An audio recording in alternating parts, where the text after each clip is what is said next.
Russia అధ్యక్షుడు Vladimir Putin ప్రస్తుతం భారత్ పర్యటనలో ఉన్నారు. ఈ క్రమంలో యావత్ ప్రపంచం దృష్టి భారత్ వైపే ఉంది.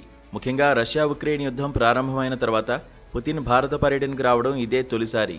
దాంతో మోదీతో పుతిన్ భేటీపై అగ్రరాజ్యం అమెరికా సైతం డేగకన్ను వేసినట్లు అంతర్జాతీయ వర్గాలు చెబుతున్నాయి.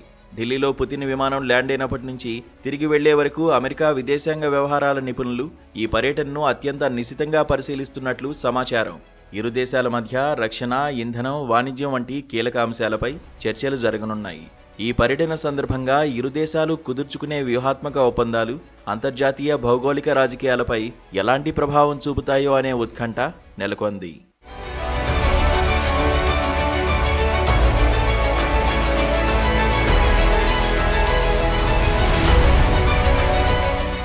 రష్యాలో గత 25 ఏళ్లుగా పుతిన్ నిలకడైన పాలన కొనసాగిస్తున్నారు.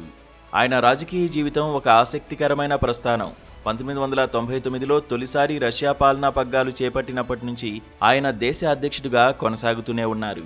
ఈ సుదీర్ఘ కాలంలో అమెరికాలో 5 అధ్యక్షులు మారగా భారత్లో 3 ప్రధానమంత్రులు మారారు. నేటి రష్యా యువ ఓటర్లలో చాలా మందికి పుతిన్ తప్ప మరో అధ్యక్షుడి పేరు తెలియదంటే ఆయన పాలన ఎలా కొనసాగుతుందో అర్థం చేసుకోవచ్చు.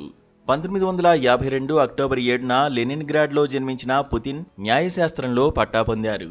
1975లో రష్యా గూఢచార సంస్థ కేజీబీలో చేరారు. 1985లో తూర్పు జర్మనీలో గూఢచారిగా పనిచేసిన తర్వాతే రాజకీయాల వైపు ఆయన అడుగులు వేశారు. పుతిన్ రాజకీయ రంగ ప్రవేశం 1991లో జరిగింది. మొదట సెయింట్ పీటర్స్బర్గ్ డిప్యూటీ మేయర్గా బాధ్యతలు చేపట్టిన ఆయన వేగంగా ఎదిగారు. 1998లో అప్పటి అధ్యక్షుడు బోరిస్ ఎల్సిన్ ఆయనను రష్యా సెక్యూరిటీ సర్వీస్కు అధిపతిగా నియమించారు. ఆ మరుసటి సంవత్సరమే ప్రధానమంత్రి స్థానానికి ఎంపికయ్యారు. కొద్ది నెలల్లోనే బోరిస్ రాజీనామా చేయడంతో 46 ఏళ్ల వయసులో పుతిన్ తాత్కాలికంగా అధ్యక్ష బాధ్యతలు చేపట్టి తొలిసారి రష్యా అధ్యక్ష పీఠాన్ని అధిరోహించారు. 2000-2004 ఎన్నికల్లో విజయం సాధించిన తర్వాత రాజ్యాంగ నిబంధనల కారణంగా 2008లో పదవి చేపట్టారు. ఆ సమయంలోనే అధ్యక్ష పదవీ కాలాన్ని 6 ఏళ్లకు పెంచుతూ రాజ్యాంగ సవరణ జరిగింది. రాజ్యాంగ సవరణ తర్వాత పుతిన్ మళ్లీ 2012లో అధ్యక్ష పగ్గాలు చేపట్టి 2018లో 4వసారి ఎన్నికయ్యారు. ఇటీవలే ముగిసిన 2024 ఎన్నికల్లో ఆయన 5వసారి భారీ మెజారిటీతో విజయం సాధించారు.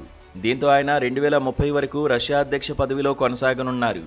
మొత్తంగా 25 ఏళ్లుగా రష్యా రాజకీయాలపై ఆయన ముద్ర చెరగనిది. ప్రస్తుత భారత పర్యటనలో ఆయన ప్రధానమంత్రి నరేంద్ర మోదీతో జరిపే చర్చలు, కుదిరే ఒప్పందాలు భారత్ రష్యా వ్యూహాత్మక బంధాన్ని మరింత బలోపేతం చేయనున్నాయి. దీంతో అమెరికాతో సహా ప్రపంచ దేశాలు ఏ విధంగా సమీక్షిస్తాయో వేచి చూడాలి.